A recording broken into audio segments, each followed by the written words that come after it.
What's up, guys and gals? Welcome back to the Nerd Castle. Today in the world of indie games, we're going to be checking out Farthest Frontier.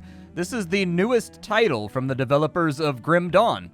And so anyways, Grim Dawn very much kind of a venerable sort of underground figure in the action RPG scene that is very much beloved. So people have been very excited about the next project coming out from that development team. Farthest Frontier goes in a little bit of a different direction from their previous titles. Farthest Frontier is very much kind of a love letter to Banished. With maybe a little bit of Frostpunk mixed on in there, and maybe a little bit of combat mixed on in there as well. So if you ever wanted a game that had like the depth of city building of something like Settlement Survival, or like Banished, but you wanted it to have like combat and holding off raiders and kind of marauders and like fights and things of that nature, this might be a game to check in on. I've played the game for about 2.5 hours, and so I've got a reasonably decent idea, like I kind of know what I'm doing. However, the game is quite difficult. This early kind of 0.1 version that they sent out to people like me to show off to you is hard. It's not an easy game. Like, it's very, very easy to like misbalance your budget in this game and wind up starving everybody to death. So hopefully that won't happen today, but I'm glad you decided to stop on in and join me. We're going to check the game out for about 25-30 minutes, and we're going to see if it's something you wanted to add to your wish list or otherwise pass on. If after watching this video you wanted to check the game out for yourself, I will have all of the requisite links down below in the description for you to take a look at. On top of that, you can find a link to my Twitch stream on my Discord. Pretty good chance this week at some point that I'm going to stream the game so you can get a little bit further on in. The only downside there is that my internet has been kind of meh lately. Comcast is rebuilding the nodes in my neighborhood, and the internet is not expected to get better until the end of 2023. And so, like, yikes. But anyways, that caveat aside, let's go ahead and get started with the game. We're going to start a new settlement, see if we can have a good time. I may cut this video a little bit longer just so we can get out of the beginning portions and into the nitty-gritty.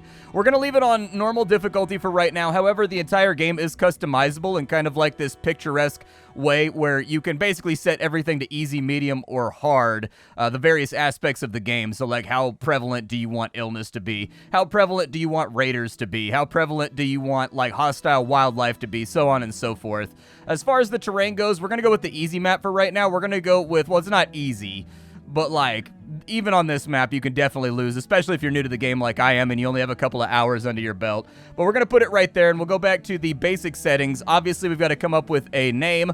Because this is a YouTube playthrough, I'm going to name it Stink Butte Lake. There we go. That's a really, really good name right there. I think that's the one that's going to carry us on into the modern age with gravitas and dignity. Let's go ahead and start the game, shall we?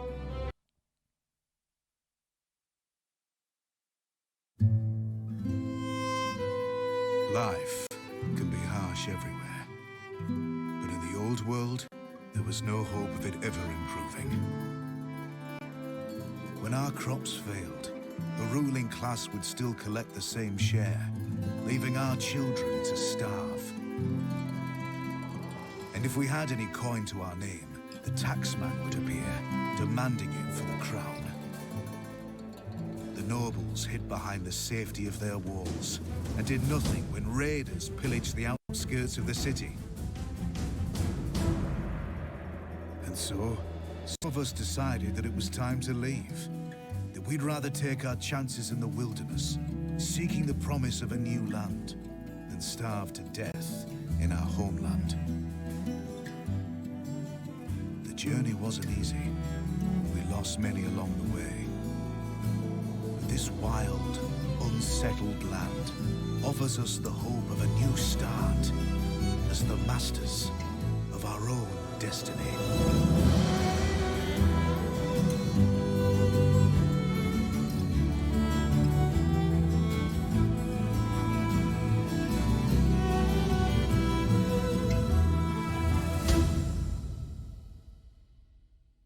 So here we are at the beginning of the game. We've started out actually weirdly at the top of a mountain.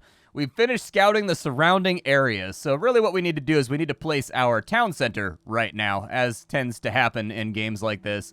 I think it's a really, really good idea that we kind of settle around this lake right here. It makes it easier to defend. So anyways, I think I'm probably going to go for the lake on this side. We'll probably put this... Ooh, we got lots of flat land, too. The game does use topography, and so sometimes you get really, really bumpy, really rough maps. that are really difficult to kind of place anything on top of. And so you spend a lot of time kind of like moving dirt around, like Life is Feudal Forest Village style. I think where I'd like to start out is kind of just right here. Yeah, that looks good. So there's the beginning of our settlement, and all of our little guys are going to walk on over to the center of our town. Let's go ahead and pause the game up for a second with the space bar, and then we'll talk about the UI. So the top left, how many sick people we have, how many villagers we have versus how many houses we have, how happy everybody is, the amount of food that we have stored inside of our storage in months. This is the timeline. It's a very, very pretty animated timeline, much in the same way that Settlement Survival has a pretty animated timeline. Over in the top right, we have all of our various resources, stone, bricks, wood, all that kind of stuff. And then, of course, we've got the speed controls down here in the bottom left. They're going to need some wood in order to get started, kind of knocking down and getting this area ready to go. And so I'm just going to set them up to chop down some trees. We're going to clear out trees when and where we can. Are those like thickets right there? Is that what those are? Those are thickets. Okay, we'll clear out the thickets as well. I don't know if that's a thicket right there either. Sometimes it can be hard to discern. Trees and thickets in this game, they kind of blend together. Like, they keep each other's company, but they also stay kind of separate. It can be one of those things that's difficult to suss out. This game does have an Anno-inspired system in it as well. All of the buildings in this game can be upgraded, provided that you have given your people the level of happiness they require in order to upgrade things. I think that's a very, very good, very satisfying sort of dopamine release system, and I think incorporating it from games like Anno was a really good idea. It's so much more satisfying than just like researching and unlocking level 2 buildings. So there's our town center. It's all ready to go. We need to get food supplies up and running. That's going to be one of the first things that we need to accomplish. So what I'd like to do is I'm going to start like roading this area off. And so if we can just get like a little road right there, running over to there, and then over to there, and then maybe we have just like a little road running off that way, just so we've got a little bit of extra building space. And then I think we'll probably also put a little road that runs down to the water right here that we can play around with. Maybe we'll have a little road right there, too, that runs down to the water. And then over here, we'll have this one kind of break off in this direction. There we go. That looks good. It's going to take them a little while to get those roads put on in, but once the roads are on in, they move faster while they're moving on a road, and they'll prioritize roads in order to get from place to place. And so it's going to help out with the infrastructure of our town. As far as wood goes, it is going to take them a little while to chop down trees. I do very much like the amount of detail that went into the chopping animations. A lot of these settlement survival style games, they don't put a whole lot of fidelity on into the animations because it's assumed like there's so many thousands of people in an endgame city or whatever that the player won't be zooming in to look. But I've actually found the animation quality to be quite good in this game. Like, someone took their time and made sure that the villagers look good while they're doing their various tasks. Like, lately, there's been a lot of games that have been barking up that banished tree over the last, like, 5 or 6 years, and all of them kind of fall short of modded banished, basically. But Farthest Frontier is up there with Settlement Survival as, like, the games that I think are actually creating banished, but also doing a good job at refining the process, adding some things, kind of fiddling with some things, and making the whole thing feel a little bit better. Apparently, there's a lot of deer over here, so we've actually got like a hunting area. I don't think I've ever had a hunting area before. Before too long, we're going to want to get people inside of houses. We have stripped the land bare over on this side, which is good. So let's go ahead and we'll place down a couple of houses just to get started. All we have for right now are just crappy shelters. I'm glad to see that they have arrows indicating the facing of the building. That makes me very, very happy. Buildings in this game are diversified, so that's really, really nice to see. There's a couple different building models, and the building models are somewhat realistic as well. They are slightly off, so like there's a grid that you can use to place buildings in this game, but the buildings will be slightly canted, or they'll be slightly crooked inside of that grid, which really adds to kind of that feeling of all this stuff kind of not being planned by like an engineer or whatever. Like, this is very much like a provincial startup location where these people are just normal peasant farmers and they're not really too concerned with lining up the front gables of their house with their neighbor's front gables, and I like that. So after a couple of days, it looks like our first houses are going up. We should start to see happiness recover a little bit. There is kind of a cataclysmic fall in happiness in this game when you first start out. And so once we've got the housing up, there's going to be 1 or 2 concerns that we want to get on top of by the end of the first year.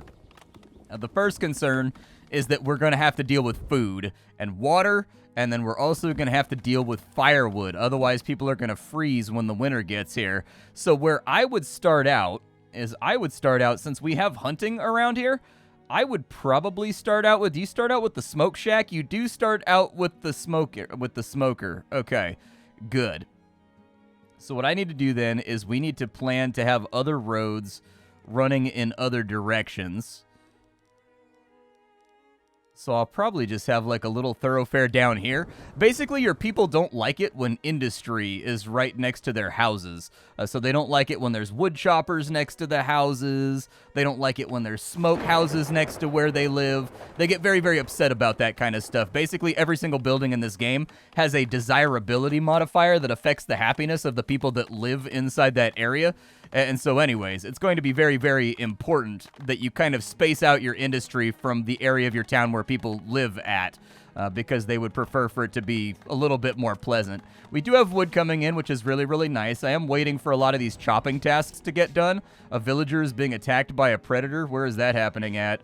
Oh yeah, looky there. They got him. Did he get rabies? Sometimes if they don't have like a hide coat on, they get rabies when they get bit by a wolf. He seems to be okay, though, so he's not going to die. He's faring much, much better than some of my previous settlers who definitely got bit by a wolf, started bubbling at the mouth, became terrified of water, and then just fell over dead. That's very much a thing that's going to happen in the early game, so watch out for it. We are going to need, let's see here, amenities and services.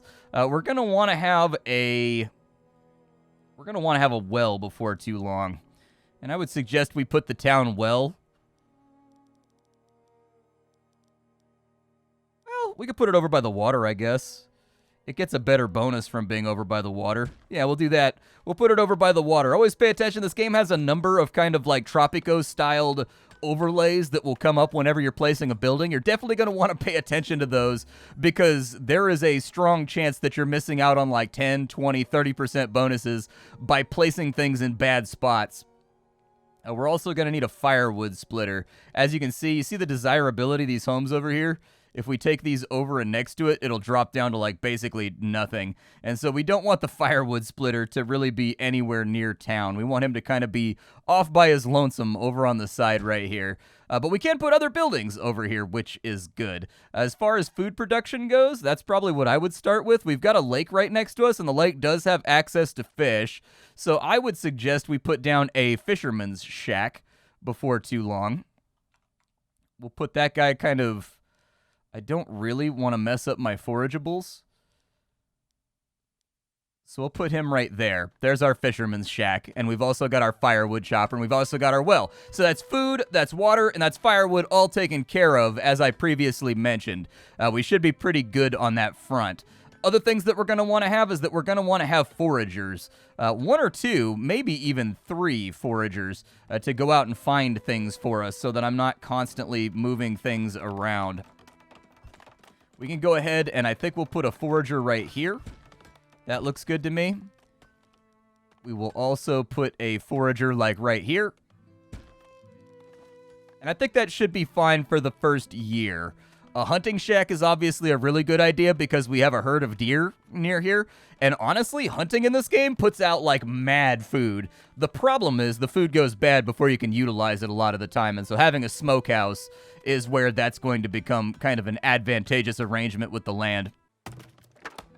So the fisherman's hut, or the wood chopper, that's a wood chopper. The wood chopper is done. He's now chopping wood for the winter. The fisherman's hut is done, but we're going to want to set up kind of like a different workman's spot for the fisherman's hut. We're going to want to put him like right there. As soon as these herbalist lodges are up and ready to rock, we're going to want to find like a good spot to put these.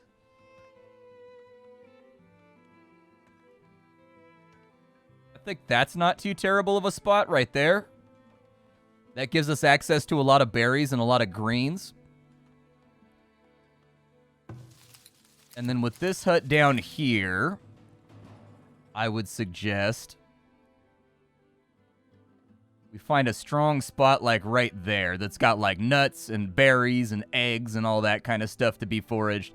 There's another predator attacking us. Beautiful. Just beautiful. How many people got rabies? He didn't get rabies? What about the other person that got bit? I saw a lady get bit. Did she get rabies? Am I going to have to build an early graveyard? Otherwise, you guys are going to get cranky with me? Well, nobody has rabies on their character sheet. And speaking of character sheets, the character sheets in this game are very, very good looking. I've seen like a wide array of portraits and whatnot for the individual characters. And that's really, really cool. I like that a lot. It seems like a lot of love and care and detail has been put into the game. We are going to want to put out a hunter's lodge, I guess, just to ensure that we have food.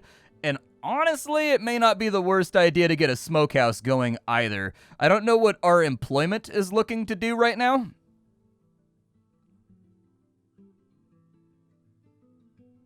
So it looks like 4 of our guys are working. Oh, there's another predator already? Oh, no, he's dead in the middle of the road. Gotcha.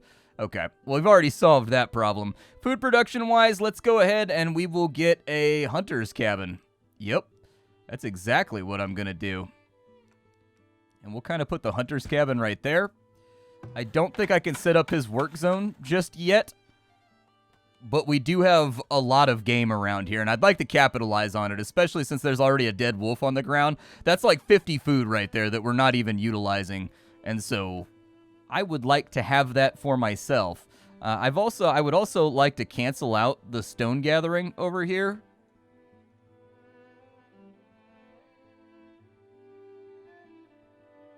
I think we have enough stone for right now, and I'd rather not have them just kind of whacking away at stone. However, we are going to need more trees, and so let's think about trees and bushes and where we can clear those from. I think that's a good spot right there. That should give us a nice supply of wood.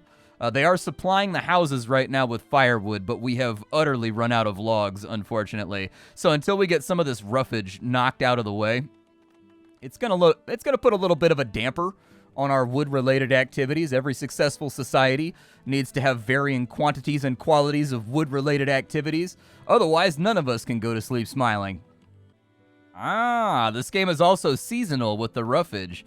So as you can see here, the berries and whatnot have grown, and our gatherer's getting on out there to go grab that stuff. Another predator, huh? Well, I hope she doesn't get eaten by a wolf. That'd be sort of unfortunate. Like, I can't afford to be losing people to wolves right now. The hunter's lodge is now done. So the hunter, he's going to go out and he's going to look for corpses and he's going to try to eat them. Basically, he's going to chop them up into hides and all that kind of stuff. We'll go ahead and put his range right here. And hopefully he goes and gets those. I think he did. Well, it's kind of hard to say. Yeah, he's butchering meat. Okay, so he went and got the corpses, and we're all good right there. One thing that's important to note about hunting in this game is that it doesn't quite work like hunting in a lot of other games. So, like, in Banished, when you put down a hunter's lodge, the hunter goes out, and if he runs into anything, he kills it. In this game, from what I've noticed, there are not, like, wandering herds of animals. There's basically animal nodes. So the last couple maps that I played around with, I had a hunter's lodge, and I put trapping and other stuff out there, but he never caught, like, anything. The only time he caught anything is when, like, a wolf came into town to attack, and its dead body was inside of his range. So I'm beginning to suspect that you have to have a hunting node inside your territory, otherwise it just doesn't work out. We're going to want a smoke shack as well. My guess is the smokehouse is going to make people deeply upset.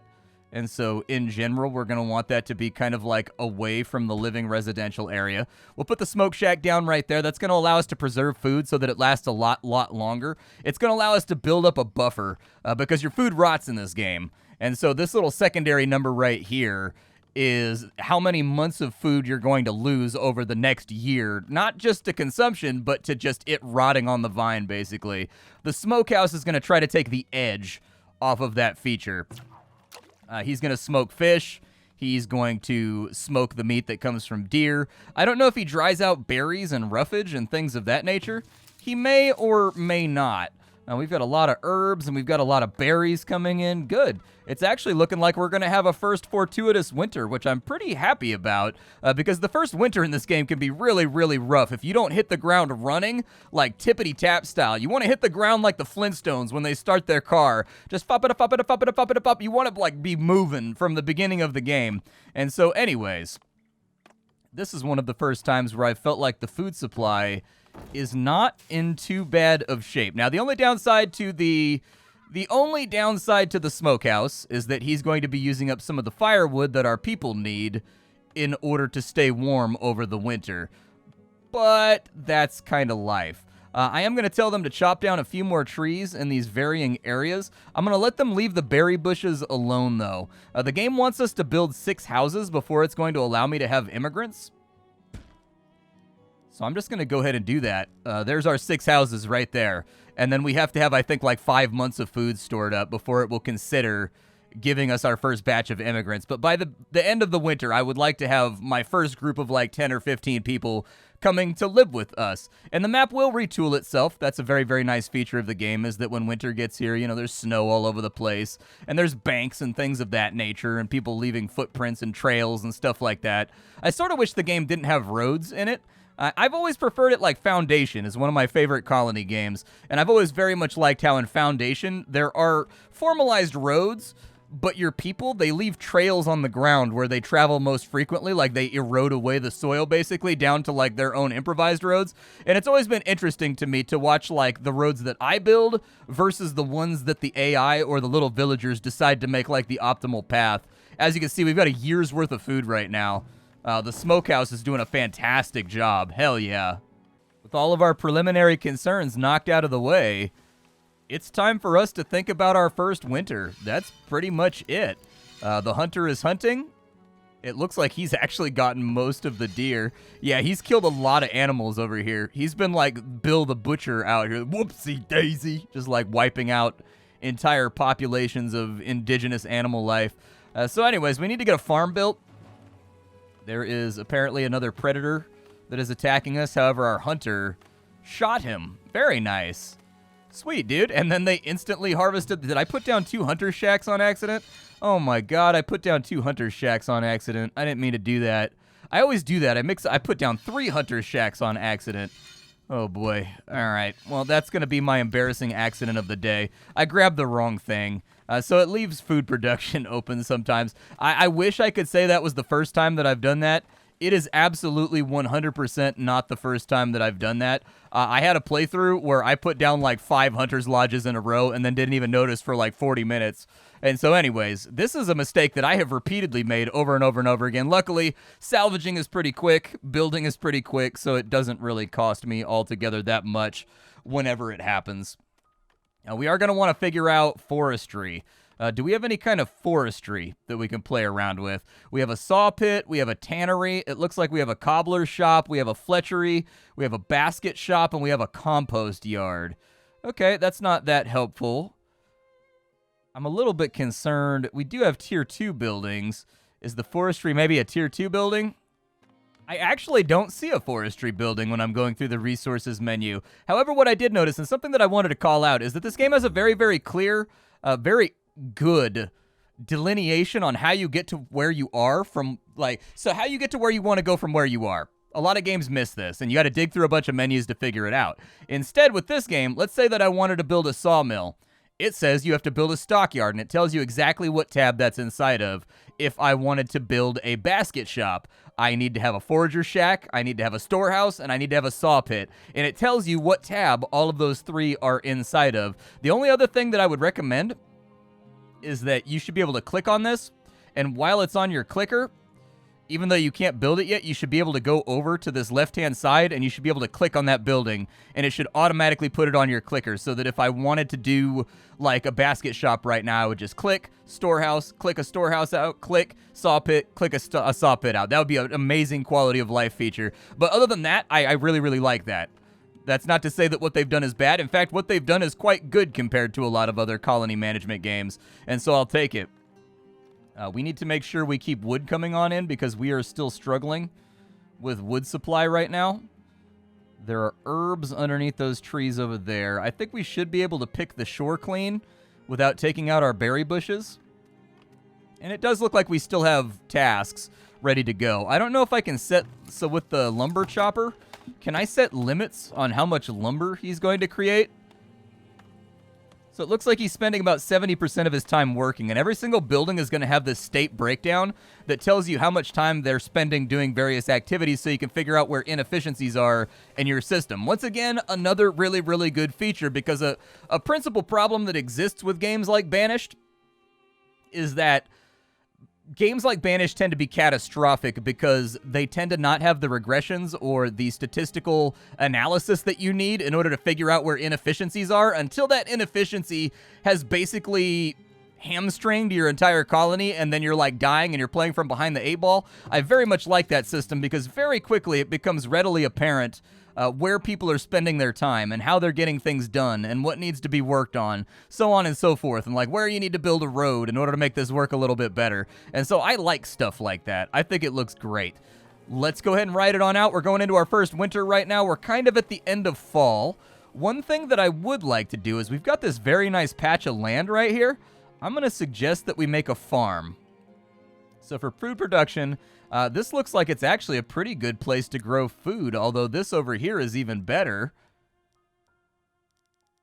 Yeah, the soil mixture seems to be mostly clay, so that's not great, but we are right next to a lake. Water tends to pool on top of areas that have like a clay substrate. I live in an ancient riverbed where I live right now, and it is a nightmare to get anything to grow in my garden.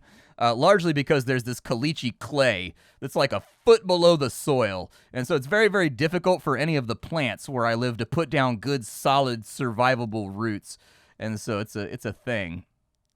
We're going to go ahead and we're just going to capitalize on this like the best that we can. Let's put our first little farm tile in right there. It's probably going to take them about a year to do this, and then I'll show you the intricacies of the farming system, because the farming system in this game is actually quite detailed. You can cart in like clay, and you can cart in soil from other places in order to change the pH balance of the ground so that you can grow different crops. We have 7 new people that have arrived at the village. I accept. Welcome, new friends. Welcome, welcome, welcome on in, but we are at housing cap right now, so we're definitely going to want to look at and fix that too. I don't want to, until I've got like really, really good renewable food sources up, fishing and farming and things of that nature, I don't really... they halted the construction because the ground is too hard. Gotcha.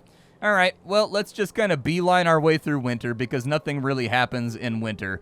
Everybody just kind of sits around in winter. A bustling market would generate gold and attract settlers to the town. Okay, I will think about that. As far as amenities and services go, the market is right there. We have to have a saw pit, and we have to have a storehouse. Okay, so we need a stockyard first. So I will put in a stockyard right there. And we kind of want the storehouse to be a little bit centralized. Unfortunately, I haven't built my road network very good. I've been sort of like loosey-goosey. Oh, no, I've got a gap right there. Never mind, we'll be okay. We're going to build another road over to that side. And then we will do our best to put down a warehouse, kind of like over in this area somewhere, where all the labor and all the work is taking place. Might not be a terrible idea to do the stockyard over here, where all the farming is happening. But I don't know what gets stored inside of here. Yeah, it looks like that's mostly rough materials like wood and stone. And so I'm thinking that the storehouse is going to be used for all storage, universal storage. Okay. And then a root cellar as well is also an option. Yeah, let's plop on in a root cellar. I don't know where the front of the... I think that's the front of the root cellar right there. But that's going to help us preserve our roughage and our fruits and our grains and things that we're gathering from the land. And I'm totally okay with that. I want to keep construction sort of booming as time goes along. What does that mean? This building storage is full. This building storage is full. Oh, yeah, this little cart, we can move it around. This is basically a temporary storage facility, in case you didn't know what it is. You can move it around to create an intermediary storage area for areas that are far away from stockyards, so that the workers will drop it off in the cart, and then the farriers that work like at the stockyard or whatever will come get it from the cart and bring it back so that you're not wasting efficiency on workers that are far removed from the nearest kind of storage solution, I guess. It's going to take a long time to get this farm built up. It takes 3,000 labor to dig out a farm. Farms in this game are not something that happen overnight. They are a long-term investment. Think of farms in this game as orchards from other games like Banished. They take a long time to get set up, but once they are set up, they provide you with just buku huge amounts of food. And so we're going to try to get there before too long. The other thing that I'd like to have is a storehouse. And if we can make that happen, I would be a happy splatty. I think that's a reasonably fair spot for the storehouse, considering it'll be near the wood chopper, it will be near the hunter, it'll be near the forager, and it will also be near the fisherman. I think that's a decent spot for it. I'm going to move the cart somewhere else at some point, but for right now, I haven't really thought of a great place to put it. Parking solutions are not, it's kind of like trying to park in San Francisco. You got to find a garage, all that kind of stuff. It does seem to very much be coming together right now, which is something that I'm pleased about. All my other playthroughs, I was playing on the harder maps, and there's like no forageables, there's like no hunting. Like the beginning of the game is rough when you're on like mountain maps and whatnot. And so anyways, the fact that we have 9 months of food saved up is actually kind of rad. Like that makes me really, really happy because I've had quite a bit of trouble maintaining food surpluses in my previous plays. Let's go ahead and we're going to finish off some road networks down here.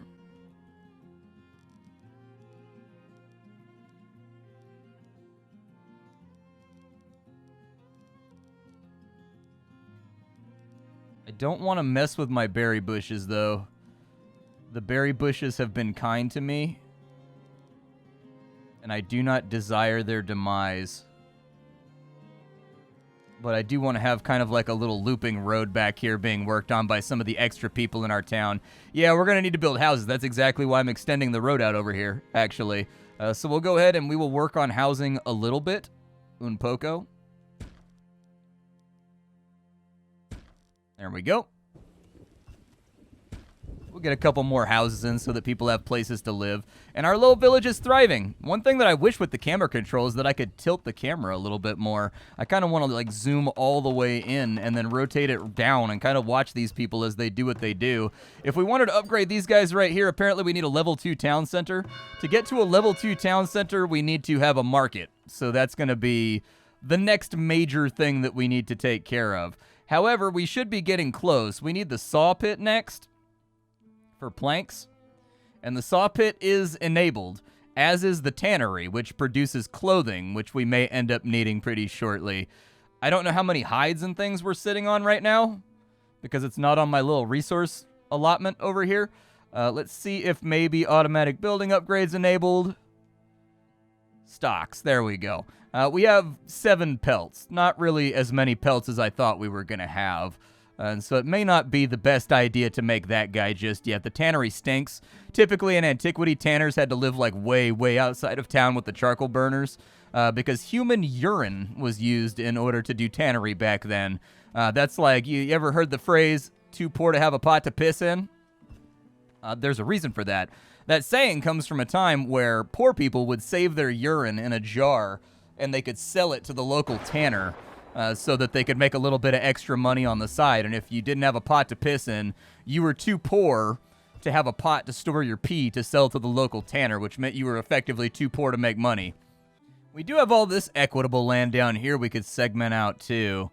And I think that's a pretty good idea. I'm kind of building northward, and instead I think I should be building southward because there's a lot less resources down here.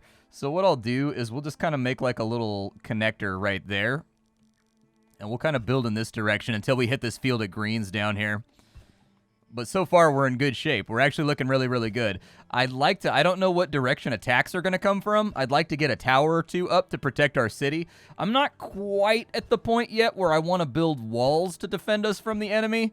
But I think we'll probably get there. I do want to chop down this forest and this thicket down here as well. And maybe strip out a little bit more of the roughage that's down by the shore. But honestly, we have a year's worth of food saved up right now, and we're only going to lose 2 months of it to spoilage. And so I feel like we're in pretty good shape already. The field should be done by the end of the year. The berries just grew. That's going to bolster our food stocks pretty considerably.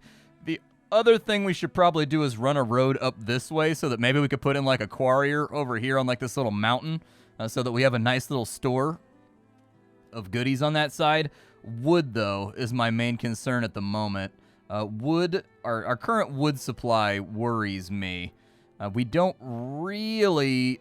So I can't chop down too much more forest without destroying, like, the eggs and, like, the nuts and the things that we're going to be gathering from kind of the general area.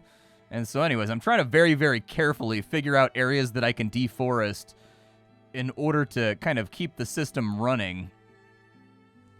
But picking and choosing is getting tough, and our wood gathering areas are getting further and further and further out from the central area of town, which means that it's taking longer and longer for our laborers to bring that back. We do have enough firewood right now. I still don't know if I can maybe set up limits on some of these. Like, I don't think we need as much firewood as we have right now, but I do think a sawmill is in the cards. So let's go ahead and bang out a sawmill. The sawmill, very much a building that makes people upset. So we're going to need it to be a long, long ways away from town. I'll probably just put it at the end of the road right here. It's not optimal. It means he's going to have a pretty good walk to get to the storehouse. But it's also kind of life. The other thing that we could do is we could maybe move the wagon over to here so that they'll drop the wood off in the wagon and then some other farrier or some other carrier guy will come and get it from over here. But the chopping is underway, and our village is looking pretty good. And now we're set up for a market.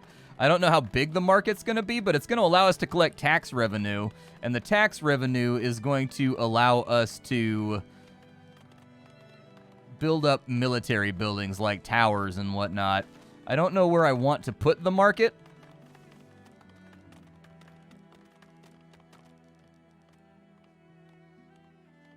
Apparently, the market gives a big desirability bonus to anything it's adjacent to. It might be time for us to give up on these berry bushes over here. Just maybe. Those are berries? Yeah, that's a lot of berries to get rid of. Oof. I did not plan this properly. I should have been smarter. I didn't think about it. I think there was a way that I could have arranged this where I wasn't wiping out my own food supply that would have given me the full bonus here. And in fact, I think some of it has to do with this farm right here. If I could scoot that over by like 1 unit. But I don't have any interactability right now. Once it's done being built, I'm going to see if I can reapportion this and move it back by kind of like 1 to 2. So I can get the market in right there. The construction's almost done on it anyways, so it should be fine. Winter be upon us. We're just going to coast for now. The ground's too hard to work. And so we just got to figure out if there's anything else we can slam into this area. I think a new house right here would be an easy win, because we'll get the desirability bonus from the market if we put it right there, and it expands the amount of people that are kind of living in this area. Doesn't look like I can really squeeze anything in except for maybe over here. Yeah, we can do that. I'd like to keep this clear if you're wondering why I don't want... A, I want to keep my berries when I put the market down, and B, I want to run a road up this way to get another fisherman up here, and then create like another, I guess, residential area on that side. Sort of what I'm leaning towards anyways. What have we unlocked? Have we unlocked anything new? I don't know if we've unlocked anything new. We have, in fact. We have the compost yard. We have basket shops. We have Fletchers. We have cobblers that can make shoes. Contrary to popular belief, those guys don't sit around all day making Brown Betty, although everybody loves Brown Betty. Who doesn't love a good Brown Betty? My grandma makes a Brown Betty that'll knock your socks off. She also makes a peach cobbler that's absolutely incredible. There's something about old-fashioned South Georgian cooking that's just like, foof. My entire, that side of the family is all from like deep rural Georgia. Anyways, towards the Appalachians. And like, man, that's the good stuff right there. That's that down-home, deep country, everything's rolled in butter, deep-fried cooking. It's bad for the body and good for the soul, I'll tell you that. Yeah, so far I don't really have any complaints about Farthest Frontier. I think the game is good. I think that this is actually a solid contender in the Banished genre. And it's being led by a development team that is not new. Like, a lot of the people that try to take on Banished-style games tend to be, like, new developers. This is a team that has a venerable history behind them that has knocked out a lot of classics, much beloved sort of underground games. So, like, they know what they're doing. They have a plan. The execution is quite good. The UI and the UX are quite good. The graphics are fine. everything seems to be coming together, and I'm sort of excited about this one. We're out of time for the day. We've played the first couple years here, but we'll try to get a little bit further in on stream. My name is Splattercat. I sift through the pile to find what's worthwhile in the world of indie games every single day so that you don't have to. Today up on the chopping block, we had Farthest Frontier. Tomorrow, we will have something else. Thank you for stopping on in. I suppose I should take a jaunt through the settings. You guys like it when I do that kind of stuff, right?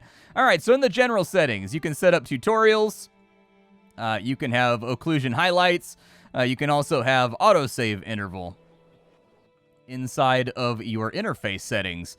Very, very, very customizable. You can rescale everything. You can decide what you want to see, what you don't want to see. Good stuff there.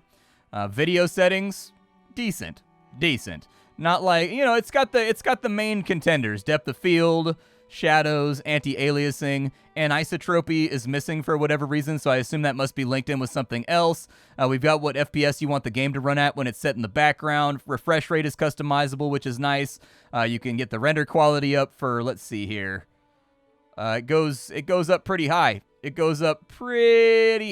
you can get the game looking pretty tight if you want it to. VSync is on in there just in case you're having any kind of like tearing. And the audio splitter, couple extra frills: music, ambient, UI, effects, audio. And then finally, controls. Everything is fully rekey bindable along with the pan, drag speed. Very nice stuff. I don't see too many things missing there. I think the options menu is quite good. I'll see y'all later. Thank you for the luxury of your time. I'll be back tomorrow with something hot and fresh off the indie skillet. But up until then, it's time for me to go. Bye-bye, everybody.